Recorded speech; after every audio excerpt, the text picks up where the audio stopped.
Vamos a ver en este vídeo, vamos a analizar las diversas posiciones que puede tomar un cono recto de revolución y cómo afectan a su representación. Vamos en cualquier caso a dibujar un cono recto de revolución en una posición sencilla, es decir, que en lo que es el eje del cono, pues vamos a mantenerlo en todos los dibujos que vemos aquí en posición frontal. De esta manera, si el eje del cono está en posición frontal, las dos generatrices de contorno aparente vertical, que aquí están dibujadas en rojo, y en el dibujo de abajo se han dibujado también sobre la proyección horizontal, vemos que estas dos generatrices están en un plano frontal, con lo cual pues su ángulo, el ángulo que forman, yo lo veo en verdadera magnitud en la proyección vertical. Aquí lo tenemos, el cono de revolución, el ángulo cónico formado por dos generatrices opuestas, y en el momento en que yo lo estoy viendo de manera que esas dos generatrices y el eje están sobre un plano frontal, el ángulo lo estoy viendo en verdadera magnitud, se proyecta en verdadera magnitud, y esto sucede para toda la serie. Únicamente lo que hemos ido haciendo aquí pues es ir volcando este cono y vemos cómo en un primer momento pues el cono pues viene representado en la proyección horizontal por una circunferencia, la circunferencia de su base, puesto que es un cono de revolución, y en proyección vertical por sus dos generatrices de contorno aparente, que como hemos dicho son frontales y el ángulo cónico se encuentra en verdadera magnitud. En el momento en que nosotros empezamos a girar este cono, a volcarlo, lo que va sucediendo es que la base, en lugar de verse como una circunferencia, empieza a verse como una elipse. El vértice se va desplazando del centro. Hay un momento en que el vértice del cono va a tener su representación sobre la elipse de la base, y a partir de ahí el vértice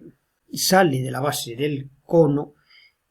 y empiezan a aparecer dos generatrices de contorno aparente también en la proyección horizontal. Estas dos generatrices de contorno aparente,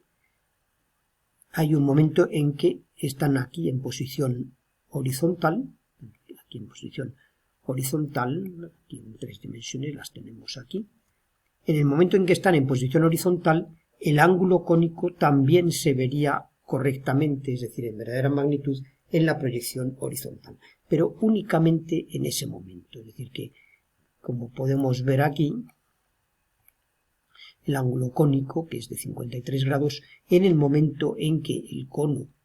cambia de inclinación, las dos generatrices de contorno aparente ya no muestran el ángulo cónico en verdadera magnitud. Estas dos generatrices, de hecho, pues en proyección vertical tampoco coinciden con lo que sería el eje del cono, que nosotros tenemos aquí en una posición de ese tipo. Tenemos nuestras dos generatrices que en el momento en que las vemos en la proyección vertical, pues vemos que no coinciden con el eje del cono.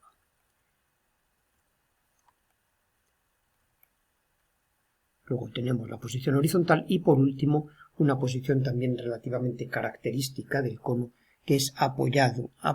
sobre una de sus generatrices. También en este caso pues tampoco el contorno aparente, las generatrices del contorno aparente horizontal tampoco coinciden con el eje del cono. Es interesante señalar, por otra parte, y de cara a hacer un análisis previo a la representación ya más exhaustiva de los conos de revolución, es interesante señalar lo que sería las esferas inscritas, es decir, en todo cono de revolución pues es posible inscribir infinitas esferas de radios variables. Estas esferas, como vamos a ver, pues nos van a ayudar mucho en la representación de los contornos aparentes de los conos, puesto que el contorno aparente del cono, independientemente del punto de vista que yo tome, el contorno aparente siempre es tangente a las esferas inscritas. De manera que si yo inscribo una esfera, que va a ser naturalmente con el mismo radio, se va a ver en la proyección horizontal y en la proyección vertical, los contornos aparentes siempre van a ser tangentes a esa esfera. Y como vamos a ver, eso nos va a ayudar bastante en la representación de estos contornos aparentes. Dentro de estas esferas inscritas hay una particularmente interesante, que sería la esfera inscrita máxima, cuyo centro pues lo tenemos aquí como determinarlo a partir de la generatriz y en ángulo recto, y sobre el eje pues tendríamos el centro de esta esfera inscrita máxima, cuya tangencia se realiza en la base del cono.